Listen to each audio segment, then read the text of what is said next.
Hello everyone and welcome back to the channel. I hope everyone's doing amazingly well. Today I thought we'd go through a topic which is pretty hot at the moment, and you can probably tell from the title. Quoting, guys.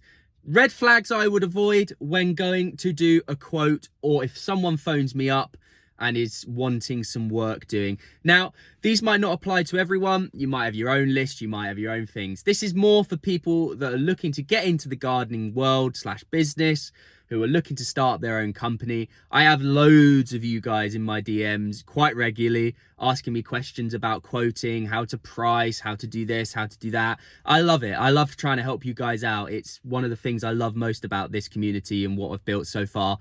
I love that you guys reach out and I'm able to help you guys, because I wish I'd had it. I wish I'd had it when I was first starting out, honestly. So yeah, it's great. So I had a couple of people last week, they're messaging me about quoting and what should you avoid, what should you look out for, and it just got me thinking, and I thought, why not do a video and just explaining what things I look out for. Now, like I say, this is going to be different for everyone. Not everyone is going to have this list, or the things on my list might not be on everyone's list, but I've just got some things, and for me, these are quite crucial, and I always look out for this, whether it's a face-to-face appointment or whether it's an over the phone. I always look out for these, and if I do see any of these, look, guys, they're not deal breakers. I don't rock up and I see one of these things and goes, and walk out the back of the door. You know, you've got to talk to the customer. You've got to get a feel for them. You've got to, well, not grab a feel of them. You'd probably end up in jail if you did that. You've got to get a feel for their vibe and see what they're like as people. You can normally get a good tell, guys, straight away from just having a 2-minute conversation with someone, what they're going to be like as a person. And you've got to try and work out, well, okay, there might be a few of these things which I'm not too sure about, but I've got on with the person. They seem decent vibes, and you might think, right, we'll give them a go, okay? I've had loads of those, and 9 times out of 10, they're all right, all right? So, and these are in no particular order, guys. First one we're going to go with is people wanting you to take the green waste away for free. I have had a few of these where you rock up and you give them the quote or the price and they're like, oh yeah, that's great, everything's great. And you come to the job, or you might not even get to the job, the topic of green waste comes up and they go, oh, well, I don't have a green bin or anywhere to get rid of it. Do you take it away for free?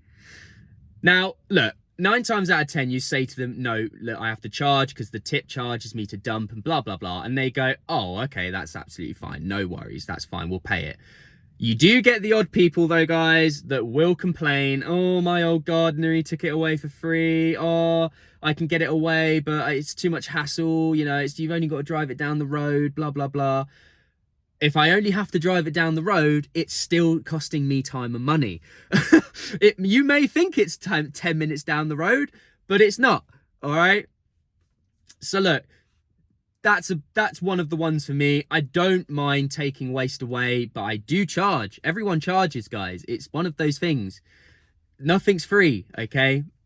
I quite like the people that have green wins or waste on their properties because it's so much easier. But you will get those people that will complain about having to pay for their waste to be taken away. Every gardener's different. I charge £12 per bag. Some charge differently. Some charge £7-8 a bag, £10 a bag. So you're going to vary in price. And also it depends on how much grass or waste you're taking away. You know, I do charge per, you know, accordingly to what is in my bag. I don't just say, well, £12 per bag and there's like, you know, a feather in there. You know, it's accordingly to how much is in there.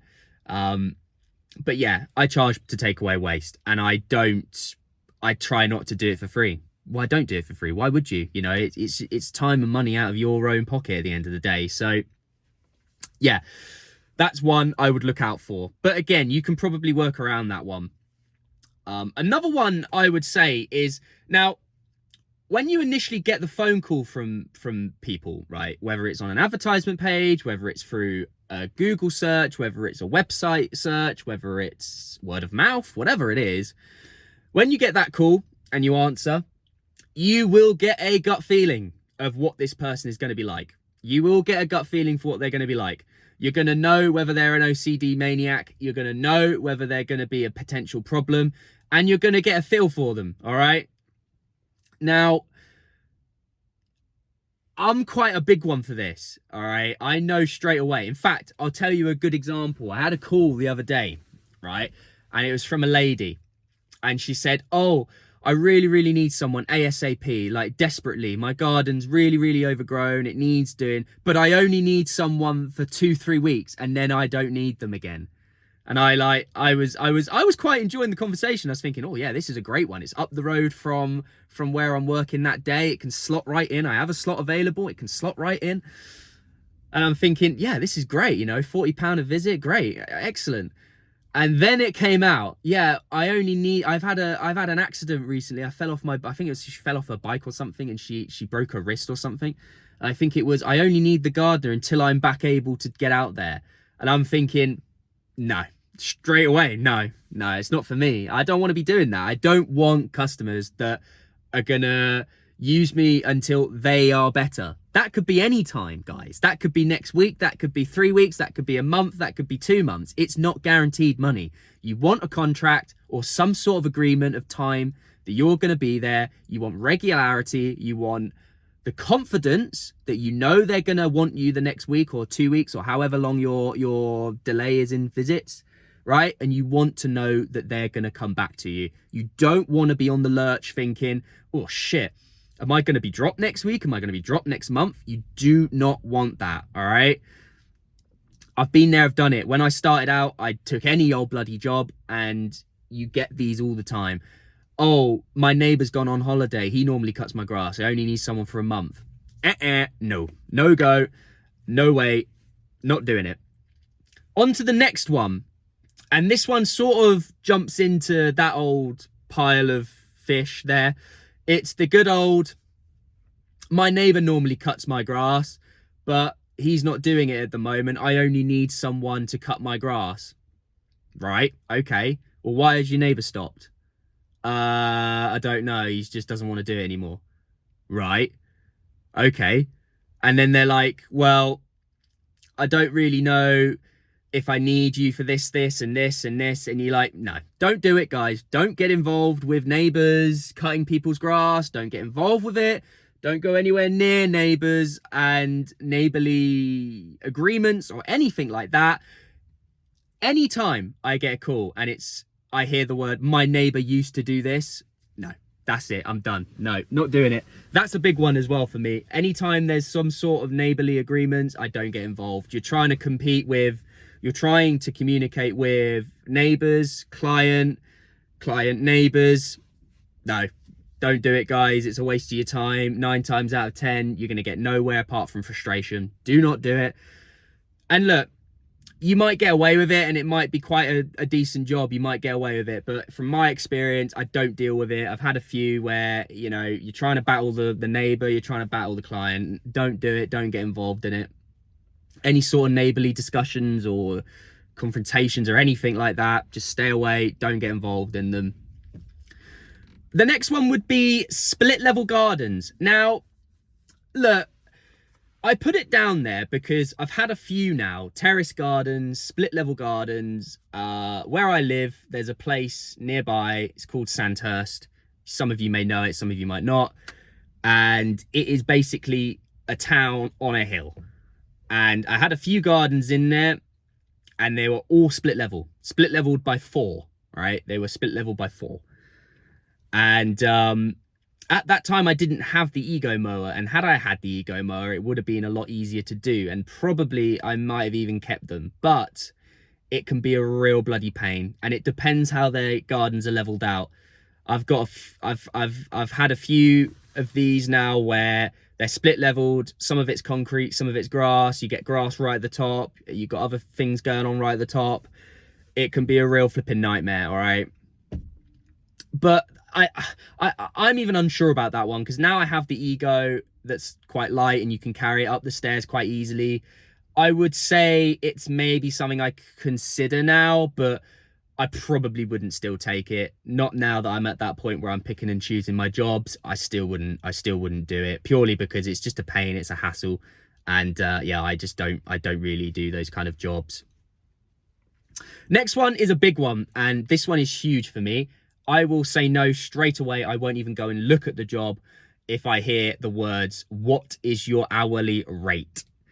I don't even entertain it. All right, guys, I don't even entertain it. I had one the other day. All right, I had one the other day where a lady called up. Actually, she didn't call up. She emailed me.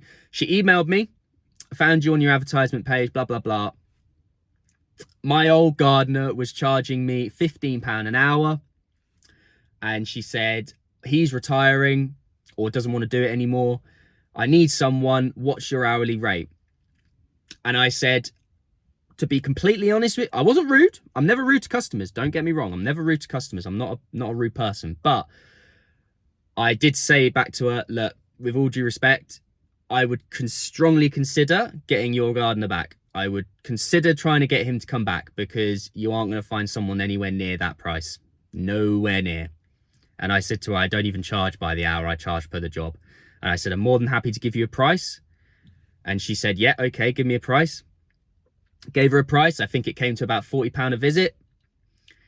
And she basically said, no way, I'm not paying anywhere near that." And I said, "Fine, that's not a problem. Not a problem at all. You know, appreciate you coming to ask me to do the job," sort of thing. And I'd never heard back from her. Guys, the hourly rate, people, when you're look, what I'll say about this, because everyone is different, when you're starting off, I think the hourly rate scheme can work. It can be beneficial. And there are certain jobs which actually you will benefit from. Weeding jobs in particular, right? Hourly rates are better for weeding jobs, because you don't know how long it's going to take you. It could take you an hour. It could take you 10 minutes, right? You don't know. But weeding jobs in particular, you can get away with the hourly rate system. I don't mind doing the hourly rate system for weeding, although I don't really do it that much. So yes, you can get away with it for certain jobs. But for me personally, if it's a grass cut, hedge cutting, scourifying, whatever the hell it is, if any sort of hourly rate pops up, I'm done. That's it. I'm out. I'm not doing it. I don't do hourly rates at all. There are very small exceptions. Like I say, if it's winter and a big weeding job came up, I would possibly consider it, but there is a very slight possibility I would. 9 times out of 10, I don't even entertain it. All right, for me, it's set price only. I don't do hourly rates. I'm in and out. I want to be as efficient as I can and make the most money I can by doing it. And I'm not interested in hourly rates. 9 times out of 10, they're time watchers, they are money watchers, and they are out for the cheapest price they can get. So yes, that is all I will say on that. If you want to go near it, go near it. Me personally, I don't even do it. Don't even bother with it. Now, I'm going to say this one, and it's going to be a bit of a contradiction because I use them a lot. All right. And I will say it because I feel like it is a red flag, but I feel like you've got to understand and you've got to be quoting it correctly for it to be beneficial. All right. Estate agents, working for estate agents. All right. And any property development anywhere really. Estate agents, property developments, property managements, any sort of ground management. You've got to be very careful with them, guys. And sometimes it can be a red flag. I would say a good 50% at the moment of my work is through estate agents. I'm getting a lot of work through them, and I haven't had an issue with them. All right. But I've quoted it to be very specific, and there's a due date, and I specify on that quote that any late payments outside of that due date, there's an extra charge. I won't say the extra charge, but there's an extra charge per day that payment is late. I've never had an issue. I send them the invoice, I get paid within a day and a half. I don't wait for the money. All right. I think some estate agencies, they are problematic, and they can be problematic, and I think that's why people tend to stay away from them. And I get it. I do get it. They've got a bad rep about them. They've got a bad name to them. All right. But the ones I worked with, they are very good. I've never had an issue with them, and they pay on time. That's all I can say. I wouldn't work with them if I didn't, if I, if they were messing me around or anything, I wouldn't do it. But I have had problems in the past, and that is why I am putting it on there as a red flag. I have had problems in the past. I worked for a property development. This was last year. My first year trading, I was working for a huge property development. They were getting me all sorts of work. I was extremely busy with them, and it was crazy, actually, to be honest. I won't say I don't see why I can't. Rectory Homes. I was working for Rectory Homes, and they were the worst payers I think I've ever known, and it's why I parted ways with them. It was absolutely atrocious. There was 1 month I was like, they were like 2 months worth of payments behind, and it was absolutely horrendous, guys. Absolutely horrendous. They would never pay me. They would give delays. They'd give excuses. They'd give this and that. Well, we've got a budget. It was craziness. I'm not going to get into it, but it was crazy, and it's why I ended up dropping them. And it's a real shame because they were my best payers, and it hit me hard when I got rid of them. And it didn't take me long. It took me only a month to really build back up again. But yeah, it was a decision I really had to ponder on when I let them go. But inevitably, guys, you don't want payers that are shocking. You don't want to be waiting around for money. You don't want to be chasing money. You send them the invoice, they pay, that's it. You really don't want to be having to chase people for money or worry about money. It's really just not where it's at. And like I say, I really had to ponder on that one. But eventually I came to the decision when I was like, they were like 2 months behind on payments. That was it. I'm not dealing with this anymore. They're gone. So yeah, you've got to pick and choose. You're not really going to know whether they're good or bad payers straight away. You kind of got to get a feel for it when you're doing the job and see how they're like. Most of I would say 95% of my customers are excellent. They pay me on the day, if not a day later. Some of them that I've got a few on the same road, and they're having competitions to see who can pay me the quickest. It's a bit weird, but whatever you're into. So most of them are good, but you got to watch out for the ones that are bad, guys. You don't want them. And it just puts you behind. Right, what have we got next? I had to write these down because otherwise I will forget them. Done that one. This one floats around quite a lot, and this one's quite a good one as well. If you do a better price, I'll get you lots of work. There's lots of work available. Right, guys, this one's a classic. If you can do me a better price, I can guarantee you lots of work. I've got a friend, I've got my mum, my dad, my neighbour. They can promise you the bloody world. They don't have any of it though, guys. They just want a cheaper price, all right? I get it all the flipping time. If you can do this for this price, we can guarantee you this amount of work. It's like, no, no, I'm not giving you that price because that price is the best or whatever. I'm giving you that price because it's my price. Doesn't depend on whether you can get me loads of work. If you can get me loads of work, great, that's an add-on, but you're not getting a cheaper price from it. Guys, this is your livelihood, this is your business. Don't fall to the trap of, if you do this for me, we can get you loads of work. It is a lie. It never happens. I've never had it happen to me. I've had it promised. It never ever happens, guys. Don't fall into that trap. Right, next one I have is and this one, I don't actually get this that often. I used to. When I first started, I used to. In fact, I'll tell you a story about this actually. But when I started, I used to get this quite a lot. But I don't really get it anymore. And it's the people that will wait. And they know, right, guys? They'll watch you. They will know when you're finishing. They'll see you packing up the tools. They'll see you cleaning your tools. And then they'll come out with their pot of jam or their... Can you change the light bulb? Or do you have a spare second to do this for me? Guys, I had one of them, right? I just started out, and she was a lovely old lady, but she was an older lady, and she was lovely.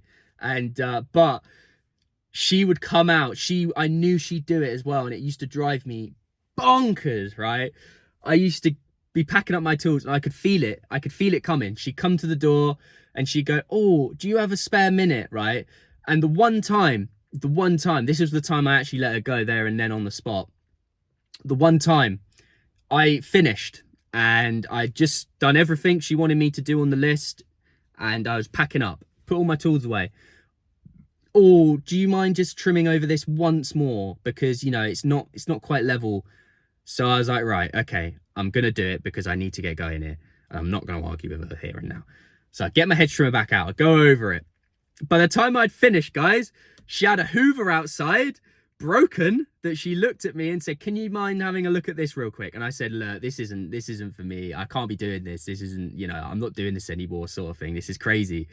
She would do it every single visit. There would be a light bulb, there would be a door, there'd be a hinge she wanted me to spray with WD-40. There'd be something, guys. No, get rid of them. You don't want those people. I'll be honest with you guys, 80% of my customers, I don't even see them. I don't even see them, guys. I rock up, I do my job, and I'm gone again. I don't even see them. I don't even interact. I've got one that has been on my payroll for a year. I've met him twice, right? Those are the ones you want. You don't want the people that are going to come out every 10 seconds and bug you. "Oh, you this. Get rid, guys. Don't bother with it. It will save you time in the long run, all right? All right, so I'm pretty sure that's pretty much all of them on my list. The other one I can think of is animal waste, right? Whether it's dog poo, whatever. Have a big look out for that, guys. I've had a few. When I first started out, I had a few that were, they were decent payers and they were decent customers, but they just wouldn't tidy up after their dog. And when all you've got is a finishing mower, well, screw that. Christ, I wouldn't even drag my four-wheeled roller, my four-wheeler mowers through that. I mean, it's just dirty. It's disgusting. Do you know what I mean? It's disgusting. And at the end of the day, it's your machines getting into your van that stink of shit. Excuse my language. So, you know, again, you've got to look at where you're at in your progression of your company or where you're at, wherever you're starting. If it's a job and you've started out, I would consider it. I did. I took them on.